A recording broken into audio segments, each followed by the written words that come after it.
All right, everybody, welcome back to the Expat Files. This is Tay Nix.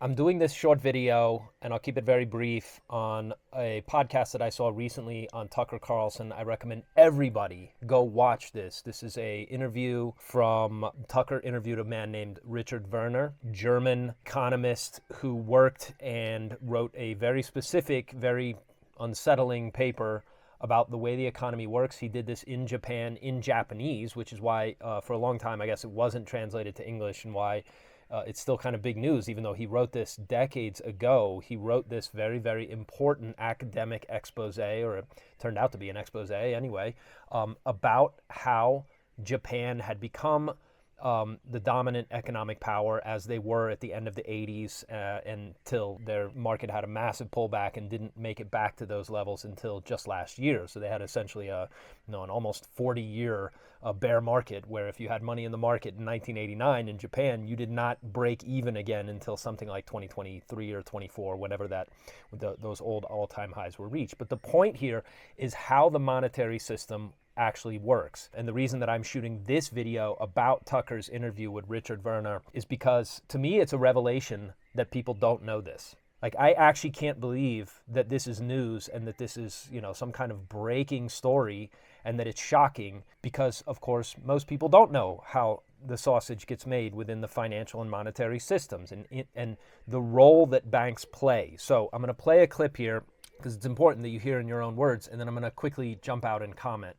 By the way, if you enjoy any of the stuff that I'm doing on this channel, please like and subscribe and tell me what you'd like to hear more of. My goal on this channel is to try to help people set up the kind of international lifestyle and to structure your life in a way that the chaos to come, and it's coming, and within one specific country, if there's big unrest and banking failures and all kinds of chaos that unfolds in the coming years, that you're not overly harmed by having all of your eggs in that one single political jurisdiction or in that one basket. That's what international diversification is all about. It's a type of freedom insurance. And if you think offshore structures like where to bank, how to invest in foreign real estate, and where to set up your foreign trust are difficult or complicated, they're not. That's not the hard part of creating an international lifestyle. The hardest part is the decision to go. That's why I wrote Secrets of the Expat Adventure, to share with you a deeply personal view of what happens when you decide to cast off the chains of a normal life full of predictable outcomes. I don't want to spoil the ending for you, but you quickly discover yourself living your best life, the life you were meant to live, instead of the one you're stuck with. Across 156 pages, I'll share the incredible adventure I've enjoyed because of my decision to leave my old life behind and create an international lifestyle. I lay out for you the consequences of remaining in a life or location where everything is familiar, contrasting that with the almost magical growth and gain that is possible once you decide to take the path of adventure. There's something deeply mysterious about choosing an adventurous life. Once you commit, helpers appear, and events seem to unfold in an almost magically choreographed manner. You find yourself learning, living, and loving your life in a way that you thought you'd lost forever. There is no financial gain that compares with the recovery of the best parts of yourself. Fortunately, the decision to internationalize is also a great way to get wealthy. I give you real examples of how much easier it was for me to find and profit from the real estate and other investment opportunities I came across simply by choosing to play on the very uneven playing field of developing markets. If you're worried about what's happening in your home country and you're on the fence about whether or not you should create your own plan B, Secrets of the Expat Adventure will give you clarity and inspiration to choose your own path of freedom and adventure. I promise you'll never look at your life the same way again once you discover what an international lifestyle can do for you, your family, and your wealth. To get your copy, click the link below this video. I have to do short videos on it because there's so much more to it than we could possibly share in one video, but the purpose of talking about something like this is to make you aware of the dangers in the banking system. And again, because people don't understand how the monetary system actually works, and that something like this is such a revelation. I mean, Tucker interviewed this guy and this thing goes viral, and it makes you realize that almost nobody understands how the monetary system and the banking system, what role the banking system plays in the creation of money. So here we go. And why is that? So the solution to all this and why economics has made no progress is bank credit. Now, bank credit, and actually you should say fully bank credit creation. This is a concept that's been a taboo or a secret in economics. Banking has been frozen out of economics for a long time. There's no banks in economic models and theories. And that's, of course, also why they don't work. Because in reality, if you ask some ordinary people in the business district of any town, they will tell you, what's important in the economy. They will mention banks. Yes. But ask an economist, an academic research economist, and they will not mention banks. Well, ask any person. Who do you owe money to? The bank. Some version of the bank. Exactly. Yes. Well, the reason is that the economists follow this theory that banks are just financial intermediaries. They just, gather deposits here, do their analysis, credit analysis, risk assessment and all that, and then they allocate the funds and invest. Okay? Right. They just take a percentage. They're a pass. So they're intermediaries. Yes. But that's wrong. That's not what they are. It's one theory. So this is pretty interesting already. That's the nub of what he's discussing on this interview that is so earth-shattering to people. Again, the last time I researched it, there were 400 PhDs that work in the Eccles building at the Fed, right? I mean, I'm not saying they're all at the Eccles building, although maybe they are, but there's roughly 400 PhDs. Now, maybe that number has changed. Jim Grant, who does a famous newsletter on Wall Street called Grant's Interest Rate Observer, he's kind of an OG of the newsletter business and the newsletter world that I got very attracted to and into at some point in my life. And the joke that he tells is the correct number for PhDs at the Fed is either 701 or 0, because clearly 700 PhDs isn't enough to get the job done because they absolutely have no fucking idea what they're doing, right? And of course, I think argue that they know exactly what they're doing, and what they're doing is making sure that the shell game, the con game that is our financial and monetary system is allowed to perpetuate, that it goes on where the real wealth of the working people in the population in the United States in this case, but it's no different anywhere else, all of their effort and blood and sweat and tears of their labor gets sucked out through these paper financial assets, and all of that then is, a huge portion of that is available to government elites and the people who run Wall Street to do as they wish and buy their yachts and have their tremendous hold on the world and the power that control of the monetary system gives them.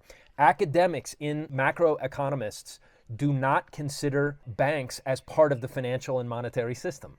This is a very interesting thing to realize. These people model everything on the idea that the government creates money. But the government does not create money. The belief that the banks are just intermediaries. You take a loan, the bank charges you a piece of interest to repay that loan, and that's how they make their money. No, that's not exactly how it works. And so I'll explain the significance that if it's not coming clear to you already, just understand, in the real world, banks are one thing. To people like you and me, banks are one thing. In the academic world, banks are something else. Is that by design? It would be hard to argue that it's not, because they need these people. Go back to Henry Hazlitt, wrote a book called Economics in One Lesson. Within the first chapter, you can basically figure out that everything that you're told about finance and money and economics is complete bullshit. And it's done that way on purpose. And I won't quote Hazlitt here, or maybe I'll put the quote in the description below. But he says, and it's like page 2, it might even be the preface of that book. The reason there's so much lying about economics and finance and how the whole monetary system works is because it's profitable to lie to people about how it really works. Duh. Okay, so this is an extension of Hazlitt's observation, and that book was written decades ago. I don't even know. That might have been in the 1950s or 60s. I'd have to check the copyright on it. But it's an old book on economics, and it's still very, very relevant today because the same deception is still being perpetuated by macroeconomists who work for governments who have these models that show how money comes into the system and all the rest, and it's a total nonsense. It's an absolute fraud. But actually, if you look into it, you realize there's 3 theories of banking. A second theory, slightly older, that was dominant until the 1960s, so-called fractional reserve theory. And you may have heard this fractional reserve banking. What is that? Well, this theory says, this part is similar, each bank is a financial intermediary. It just collects deposits and then does the analysis, lends out the money. But in aggregate, as banks interact, there's money creation. Oh, and that's where students here should have picked up money creation. They even talk about a money multiplier. What? That's the second theory. Now there's a third theory. And that one had been made out to be a wacky conspiracy theory. But it is the one that was more or less quite widely known until about a century ago. And that's the credit creation theory of banking. And this one says, banks are not financial intermediaries. Banks are special. They have a unique power that no other player in the economy has. And that is the power to create money. And actually that theory had been called all sorts of names like, this is cookie people and, cranks. Keynes said in his general theory, it was the treatise on money, these are the cranks who talk about this banks creating money. I think the average person believes the ability to create money is reserved for governments alone. That's absolutely correct. In fact, I did a survey with my students in Frankfurt in 2011. my audience was getting larger when I was teaching at Goethe University Frankfurt. I was only sort of for a few years substitute professor, optional courses. So first one was only 50 students, but next one was already 150. In the end, it was 450. Everyone was there, also from politics and law. And so I thought, oh, this is a great audience. Listen, guys, let's use these numbers. Let's do a survey. So I sent them out, to, because you've got so many people, then if everyone does 10 questionnaires, you're talking big numbers. So we did a survey of Central Frankfurt. And one of the questions asked was just this question: who do you think creates and allocates the majority of the money supply in the economy? And to make it easier, here's multiple choice answers: the government, the central bank, the financial markets, the banks, and so on. Give a few options, or savings. People through their savings, which is another economic theory. So, and the answer was just as you said, and you spoke the facts. 84% responded either the government or the central bank are the ones that create and allocate the majority of the money supply. Because that's common sense. It's something very important that clearly affects everything and everyone. It should be in the hands of the government. It's what people feel. But it's not true. That's not how it works. And so what is the answer? Well, of these three theories of banking, which one is correct? Well, what's the scientific thing to do? Is to do an empirical test. That's what a scientist would do. But it turns out I was the first to do an empirical test of the three theories of banking. Empiricism and economics? I didn't know that happened. Exactly. You ran experiments and replicated them? I thought that was... Okay, so most people have a belief that when banks make a loan, that they're taking somebody's savings. Like 10 people put their savings into a bank and all that money together, let's say, is $1 million, and you need $500,000 to buy a house. So they lend you $500,000 to buy a house, and they're lending you the savings of the other 10 people that decided to put their savings there. That is not how banking works. And for whatever reason, what's shocking to me about this is that more people don't know it. Somewhere along the line, I figured this out. Hat tip to George Gammon. He does a great channel, Rebel Capitalist. If you haven't seen his stuff, he's one of the really good teachers about sort of how money and finance and the real capitalism actually works, and a great guy to know and to follow. Check him out. If you're worried about the financial and monetary systems, geopolitical tensions, central bank triggering runaway inflation, and what all the above will do to your wealth, well, you should be. The question isn't whether or not you should own gold. The real question is, do you have enough? It doesn't really matter what happens with Bitcoin, interest rates, spiraling debt costs, or any other variable in our increasingly chaotic world. Why? Because the solution to all those risks is the same, and because central banks from Beijing to Moscow, Singapore to Switzerland, are all telling you what their answer will be when the wheels come off. It's gold, dummy. That's why I use the all-in-one dealer and vaulting service SWP Cayman. Why? Because you can buy and sell right from your online dashboard, and SWP protects you from any risk of government confiscation or capital controls. They offer vaulting services in Grand Cayman and half a dozen other jurisdictions all around the world. It's convenient, it's fast, and it lets you move a big chunk of your legacy wealth outside the financial system quickly, while still allowing you to sell and move funds anywhere in the world when the time comes. To get set up with an account at SWP, go to swpcayman.com/ChristianNix. That's www.swpcayman.com/Christian-NIX.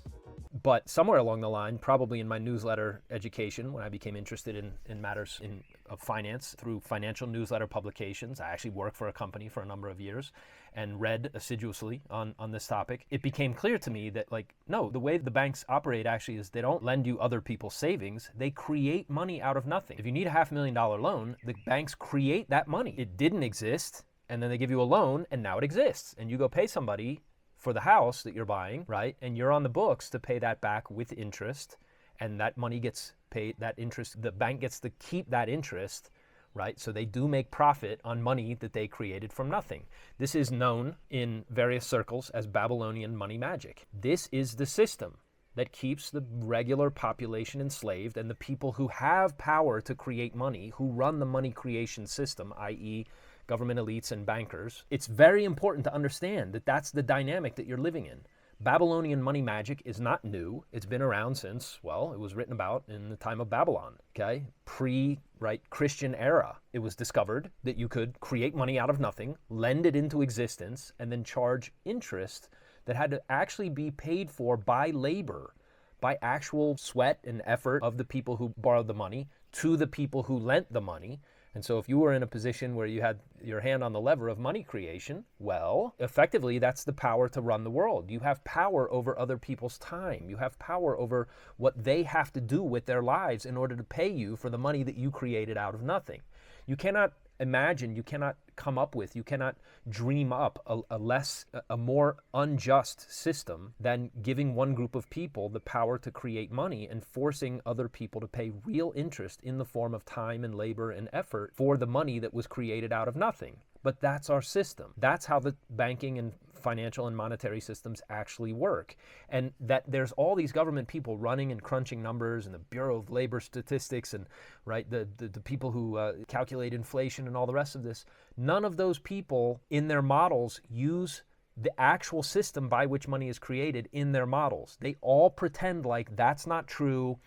The government, the central bank creates the money, et cetera, et cetera. That's not how it works. The banking system today is it's the banks that create the money. So the belief that, the Fed, the Federal Reserve in the United States, the most important central bank in the world, the Federal Reserve is neither federal nor does it have any reserves. It is a private entity that parades in front of the public as a government agency that has your best interest at heart and that wants to look out for you, right?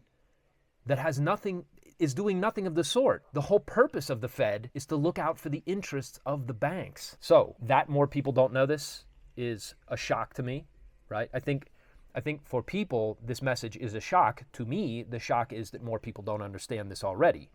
The banking system creates money out of nothing. The Federal Reserve is not federal. It is not governmental. It has no reserves. It is purely an illusion and a construct to swindle the public out of their money and to continue to create policies that first and foremost, right, in the interest of the banking cartel, the people who run the banks, JP Morgan and Wells Fargo and et cetera, all the banks that actually do the monetary creation. So in pure tail wagging the dog kind of a dynamic, does the government have control of the banks? No. The banks have control over the government. That's partly why we're in the situation we're in the U.S. And so please check out the entire interview, because it is worth watching and listening to what Richard Werner had to say about credit creation. If you don't understand credit creation, you really don't know very much about who's running the world and how it's all being done. And so long as banks have this power, and there's no reason to think that they're not going to continue to have this power, there's nothing on the horizon that's going to take this power away from them. But if you don't understand that this is how the sausage gets made, it's much more likely that you're going to get blindsided by something. If you do understand that this is how the whole thing works, and that obviously, like, the interests of the public they're not considered at all, or if they are, it's so far down the list that the only reason your interest of Joe Public and the guy who has to work for a living, the only reason those things are brought up for discussion at all is on the rare occasions when there's actual danger of actual, like, head-chopping revolt going on in a country. And maybe we're not that far from that. I can't say. I'm not cheering for that. But the level of injustice that's been sort of perpetrated on the population in the name of this Babylonian money magic is truly, truly shocking. So it's in your best interest to understand it, and go check out the interview with Tucker and Richard Werner, and also check out my buddy George Gammon. He's way better at me than explaining this stuff, but I like to put these this is kind of the different video than I normally do, because again, like, to me, I was slapping my forehead like, oh, that's right. Most people don't know this. Most people don't realize this is how money actually gets made. It's the banking system that runs the government, and this is the proof. Like, this is how you know that the people who are really making the decision and calling the shots are, of course, the bankers and the people who run Wall Street. That's who actually, the government has to bend the knee to them, not the other way around. So, and obviously they have, there's a lot of reasons that those two entities are actually in cahoots and very much partnered together. And so that's enough out of me for this topic. If you're interested in how you set yourself up in offshore kind of lifestyle with kind of legal offshore structures that help you grow your money much better, much faster, then that's what we do here. I can help you with that. I teamed up with a great legal team, a US-based law firm that really knows their stuff on this topic. And if you're interested in that, you can reach me through a link below this video. We can have a free 15-minute call. There's no obligation. Tell me your situation. I'll tell you if we're a good match for you. But it's in your best interest to have some of your money offshore. More and more people are waking up to this fact, because obviously the lies that are being told for the last 50 plus years at some point the piper has to be paid for that. And if you don't want your life savings and your accumulated wealth, and your accumulated wealth is your life force, I mean, you gave your hours and your time and your effort to accumulate that money. Don't lose it because the US government goes over the cliff and has to confiscate people's retirement accounts and all the rest. It makes sense to have a good portion of your legacy wealth, your family money, the money that you're counting on for retirement, outside of the easy reach of your home government, which is by far your biggest risk right now. Your home government is by far the biggest predator and the biggest danger that you face. And the deeper the problems get and the closer the reckoning day gets, the more you're going to want some portion of your wealth offshore. That's what we do here. Please get in touch with me at the link below. And if you're interested in how I created my own international lifestyle, I've just finished my newest book. It's called Secrets of the Expat Adventure. You can get a copy of that. The link is also in the description below this video.